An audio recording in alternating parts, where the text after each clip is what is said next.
Good morning, everyone. If we haven't met, my name is Rob. I'm a member here of the church, Vineyard Life Church in Richmond. And hey, what a week it's been, right?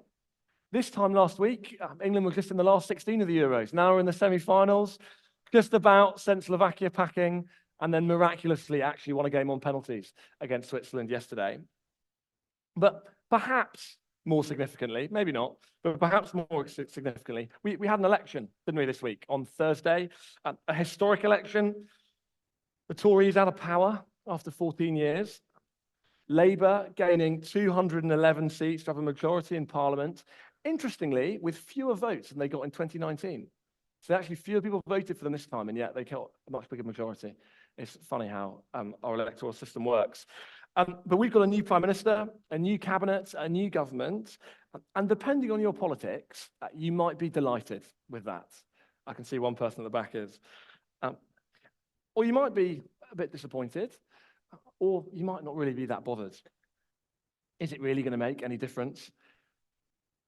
Well, thanks to the 7-week-old baby in my house, I was up for the whole night, and I watched the entire election as the results came in from different constituencies. And there was one speech that really stood out to me. It was from former Home Secretary Suella Braverman, who'd won her seat, but she was reflecting on the results more widely and the defeat for her party. This is what she said. She said, "I want to briefly address the results in the rest of the country. And there is only one thing that I can say. Sorry. I'm sorry. I'm sorry that my party didn't listen to you. The Conservative Party has let you down. You, the great British people, voted for us over 14 years, and we did not keep our promises." Now, I'm not going to get party political this morning, don't worry, but I thought that last line was telling.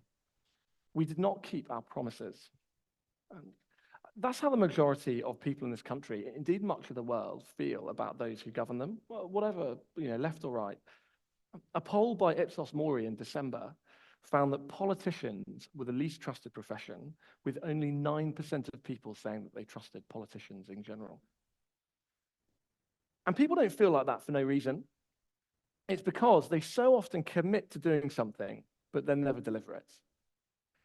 And sometimes, to be fair to them, that's not their fault.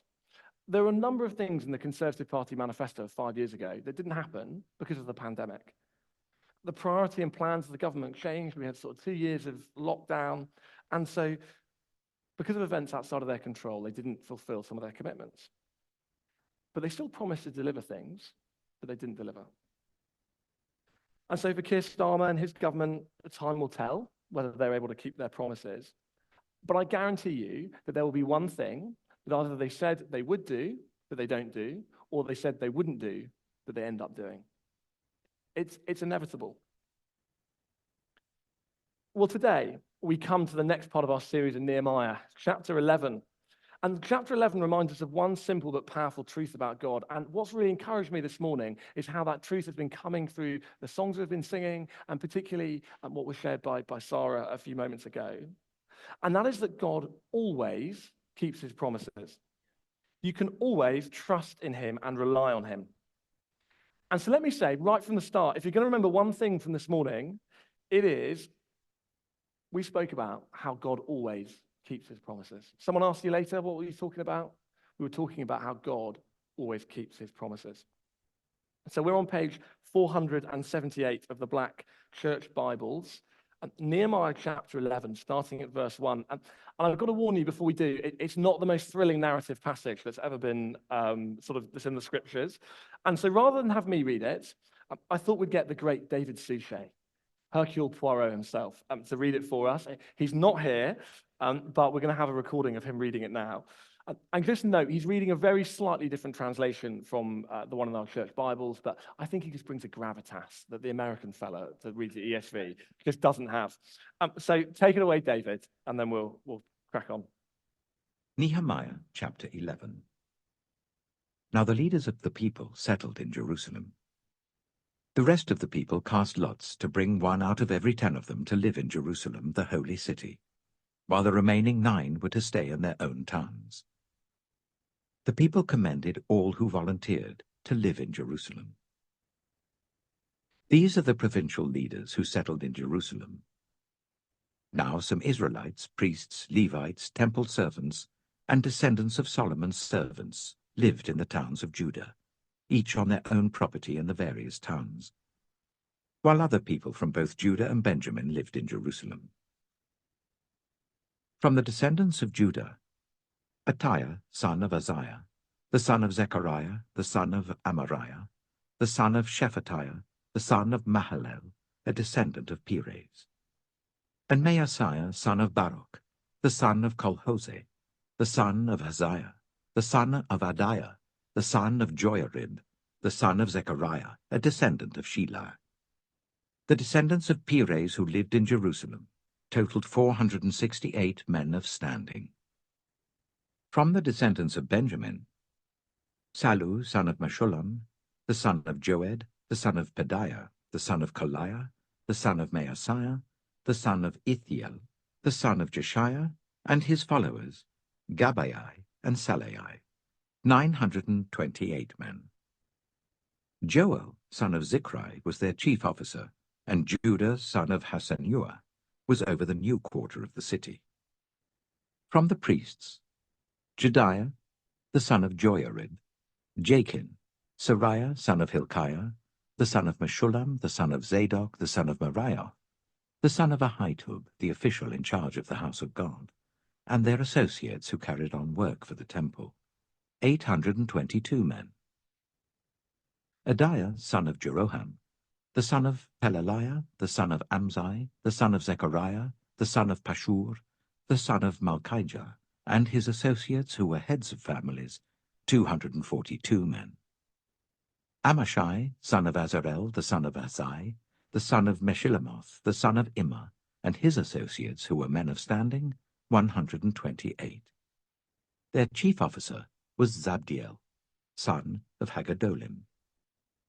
From the Levites, Shemaiah, son of Hashub, the son of Azrikam, the son of Hashabiah, the son of Bunai, Shabbatai and Jozabad, two of the heads of the Levites who had charge of the outside work of the house of God, Mattaniah, son of Micah, the son of Zabdi, the son of Asaph, the director, who led in thanksgiving and prayer, Bakbukiah, second among his associates, and Abda, son of Shemuah, the son of Galal, the son of Jeduthun.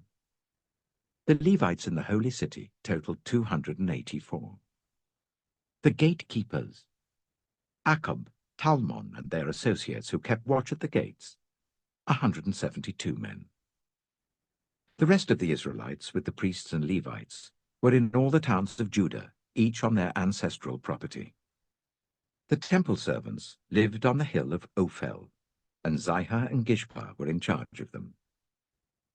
The chief officer of the Levites in Jerusalem was Ozai, son of Bani, the son of Hashabiah, the son of Mattaniah, the son of Micah. Ozai was one of Asaph's descendants, who were the musicians responsible for the service of the house of God. The musicians were under the king's orders, which regulated their daily activity. Pethahiah, son of Meshezabeel, one of the descendants of Zerah, son of Judah, was the king's agent in all affairs relating to the people. As for the villages with their fields, some of the people of Judah lived in Kiriath Arba and its surrounding settlements, in Dibon and its settlements, in Jekabziel and its villages, in Jeshua, in Moleda, in Beth Pelet, in Hazar Shual, in Beersheba and its settlements, in Ziklag, in Makona and its settlements, in Enrimmon, in Zorah, in Jarmuth, Zanoah, Adullam and their villages, in Lachish and its fields, and Ezekah and its settlements. So they were living all the way from Beersheba to the valley of Hinnom. The descendants of the Benjaminites, from Geba, lived in Michmash, Ijah, Bethel and its settlements, in Anathoth, Nob and Ananiah, in Hazor, Ramah and Gittaim, in Hadid, Zeboim and Nebalat, in Lod and Ono, and in Jehoshim. Some of the divisions of the Levites of Judah settled in Benjamin. Nehemiah chapter 12. Great. Well, when I was at university, I lived in a house with 7 others, and we'd sometimes watch a film together on TV. And I remember watching this one film when it was this kind of low-budget horror film that was more funny than scary. And one of my housemates, she arrived a little late. And so she'd missed the first 20 minutes or so. And in that first 20 minutes, there'd been a lot of important context, particularly around the characters, their relationships with each other, that kind of thing. And so for the next hour, as the film developed, she kept asking questions like, did they used to go out? Oh, wait, so his real name's not Daniel. I don't understand what happened. Can someone just explain it to me? As I'm sure you can imagine, it was very irritating, and we kept telling her to shut up. Well, for Nehemiah 11, if you don't know what's happened in the Bible up to this point, that passage is really random. It's basically a list of names of people who either lived in Jerusalem itself or lived in towns and villages nearby, and the names of those towns and villages. So why is it written down? And why are we looking at it this morning? And what can it teach us today? To answer those questions, we need to go somewhere else in the Bible. But before we do, a very quick potted summary of the Bible story and where this fits into that. Back in Genesis 17, so right at the start of the Bible, God says to a man called Abraham, it'll be on the screen, I will establish my covenant between me and you and your offspring after you, throughout their generations for an everlasting covenant, to be God to you and to your offspring after you. And I will give to you and to your offspring after you the land of your sojournings, all the land of Canaan, for an everlasting possession, and I will be their God. So God, he makes his covenant with Abraham and his descendants. God says, I'm your God, you're my people, I'm going to give you this land of Canaan. And it takes some time, but eventually, Abraham's descendants, the Israelites, have their own kingdom of Israel in this historic land, known once as Canaan, with their capital, Jerusalem. So what God said there came to be. But throughout the Old Testament, the Israelites, they turn away from God. They forget about him. They worship other gods. They don't follow the instructions he gives them on how to live. And so the whole thing falls apart. The kingdom, firstly, it splits in two. We've got the northern kingdom of Israel. That gets captured and destroyed by the Assyrians in about 720 BC. And then the southern kingdom of Judah then faces the same fate. They're conquered by the kingdom of Babylon, so modern-day Iraq, and the people are taken into captivity in 586 BC. But throughout that time, when they were ignoring God, God was still kind to them. He kept warning them that if they don't repent and turn back to him and live out their part of the covenant, they'd be taken over and destroyed. And the warnings, they kept coming and coming, but they didn't listen. And one of the people he sent to warn them was a man called Jeremiah. Now, Jeremiah lived in about 600 BC, so 150 years before Nehemiah. And this is what God said to Jeremiah before Babylon destroyed the southern kingdom of Judah. Again, it'll be on the screen. Jeremiah 16, verses 11 to 13. Your fathers have forsaken me, declares the Lord, and have gone after other gods, and have served and worshipped them, and have forsaken me, and have not kept my law. And because you have done worse than your fathers, for behold, every one of you follows his stubborn, evil will, refusing to listen to me. Therefore, I will hurl you out of this land into a land that neither you nor your fathers have known. And there you shall serve other gods day and night, for I will show you no favor. God is not happy. Look again at verses 11 and 12. He says, you have forsaken me. You've gone after other gods and have served and worshipped them. You have not kept my law. You have followed your stubborn and evil will. You refuse to listen to me. They're an awful bunch. They've forgotten all the good things God has done for them. They've completely they've failed to uphold their side of the covenant. And so God is clear as he speaks through Jeremiah, you're going to be punished. I'm going to hurl you out of this land. I'll show you no favor. And this is God speaking to his people, his chosen nation. And it's severe. It's tough. It's not easy listening. I've only taken a snippet of that passage. The wider passage is brutal. God is really angry. It's not easy listening, but it is so justified. They've completely deserted him, and so he's just handing them over to their enemies and kicking them out of the land he gave them. I don't know if you've had an experience where you've got in trouble and thought, this is fair enough. So 20 years ago, like it is now, it was the Euros. I was 8 years old, and I was loving the tournament. Wayne Rooney tore it up against Switzerland and Croatia in the group stages. And so I was at my grandparents' house in Wimbledon, and we were playing football in the garden. I say we were playing football. I was playing football on my own. I'm an only child. I was used to playing on my own. And so I was playing, and you're kicking the ball around, and my grandfather came out, and he said to me, feel free to kick the ball as hard as you like. Kick it into any of the bushes, whatever. But do you see that rose bush over there? That was a 40th wedding anniversary present from some dear friends of ours. I will be very angry if anything happens to that rose bush. Is that clear? I think you know what happens next. I make a break from midfield. I beat the central defender. I strike it past the goalkeeper, just past the post, and straight into the rose bush. There were these 4 massive red roses. They were beautiful, and one of them just got blown to smithereens. And moments later, my grandfather walks into the garden. He sees what's happened, and he is so angry. He calls me over and very calmly just says, inside, now. The ball's taken away, and I'm sent to sit in a room on my own to reflect on the decisions that I had made that day. But you see, my grandfather, he was righteously angry, and he was completely justified in taking the ball away and sitting me inside. And even as an 8-year-old, I remember sitting there thinking, yeah, fair enough. Can't argue with that. And God here in Jeremiah, it's the same, but a far larger and more serious scale. The people of Israel and Judah, they were faithful, they were lying, they were dishonest, they were decadent, so he throws them out of the land. But unlike the people of Israel, who don't remember him, God does remember his people. He doesn't forget them. He cares for them. He remembers his covenant. And so Jeremiah, we just read up to verse 13. Let's read verses 14 and 15 now. God said, therefore, behold, the days are coming, declares the Lord, when it shall no longer be said, as the Lord lives who brought up the people of Israel out of the land of Egypt, but as the Lord lives who brought up the people of Israel out of the north country and out of all the countries where he had driven them. For I will bring them back to their own land that I gave to their fathers. I will bring them back to their own land.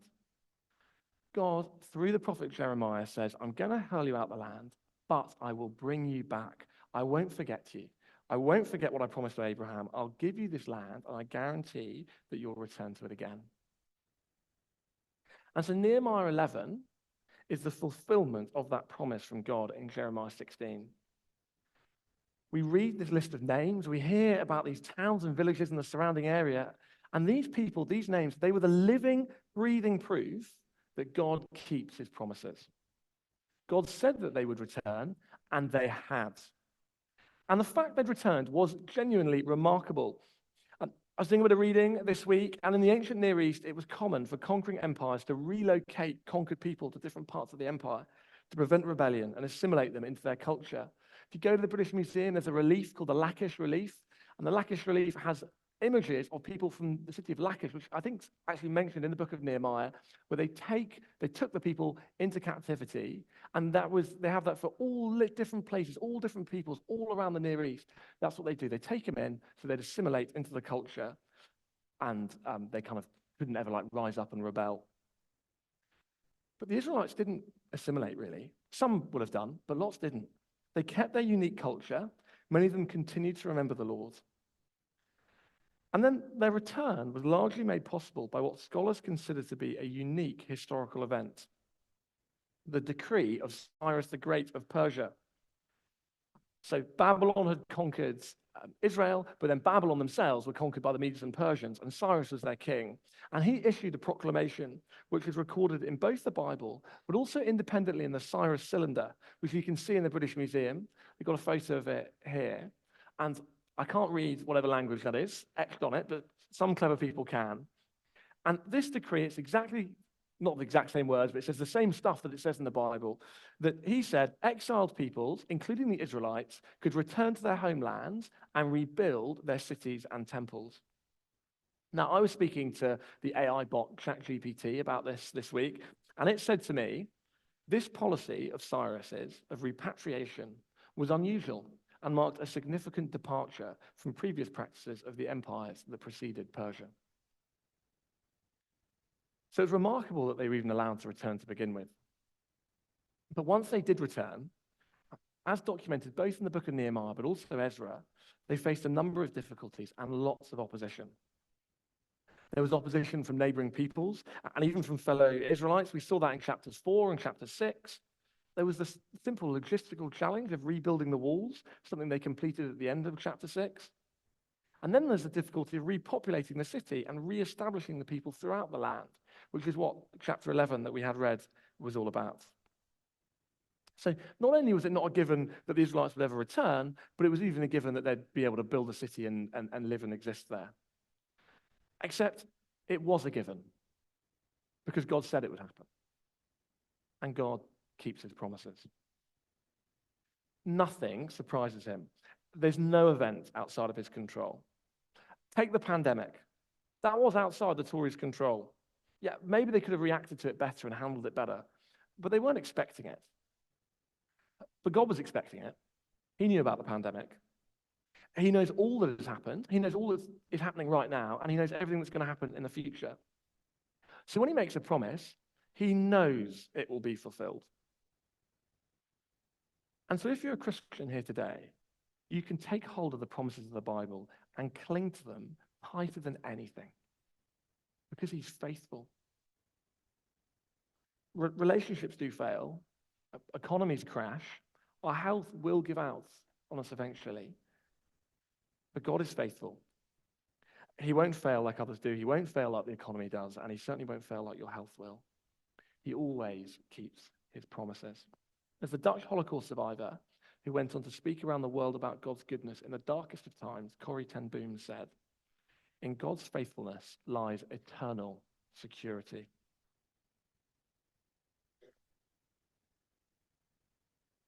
But here's the thing with Nehemiah. While it's truly amazing that God brought them back into the land as he promised, things actually aren't that great.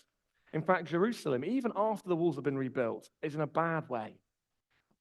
Look at verse 1 of our passage. It says, and it'll be on the screen as well, that the rest of the people cast lots to bring 1 out of 10 to live in Jerusalem, the holy city.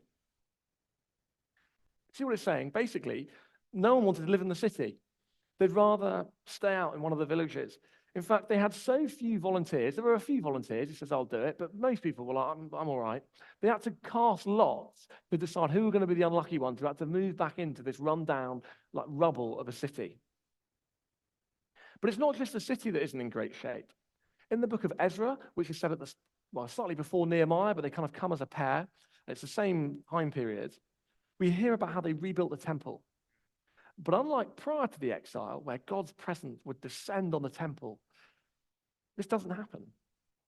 So God's physical presence with his people, it's kind of missing in this post-exile period. And without giving too many spoilers for a couple of weeks' time, the last chapter of Nehemiah, we see that the people aren't fully following God's laws. They're compromising on their faith, and it's not working out as Nehemiah had hoped. And so it all just feels really anticlimactic. You've got a city that's been rebuilt, and they're back in the land. That's great, but the city's not great. The temple's not as good as it was, and the people still haven't really learned the lesson and still aren't following God.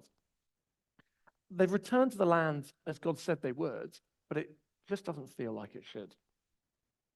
But that actually shouldn't be a surprise to us, because back in Jeremiah, a little bit later in his book, we hear how God plans to bring about a new covenant, a better covenant than the old one he made, that allows God and his people to be united forever.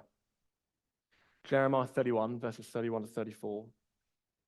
Behold, the days are coming, declares the Lord, when I will make a new covenant with the house of Israel and the house of Judah, not like the covenant that I made with their fathers on the day when I took them by the hand to bring them out of the land of Egypt, my covenant that they broke, though I was their husband, declares the Lord. For this is the covenant that I will make with the house of Israel after those days, declares the Lord. I will put my law within them, and I will write it on their hearts. And I will be their God, and they shall be my people. And no longer shall each one teach his neighbor and each his brother, saying, Know the Lord. They shall all know me, from the least of them to the greatest, declares the Lord. For I will forgive their iniquity, and I will remember their sin no more. You see, the problem throughout the Old Testament was that the people would keep turning away from God and not come back to him. There was generation after generation of Israelites who worshipped other gods.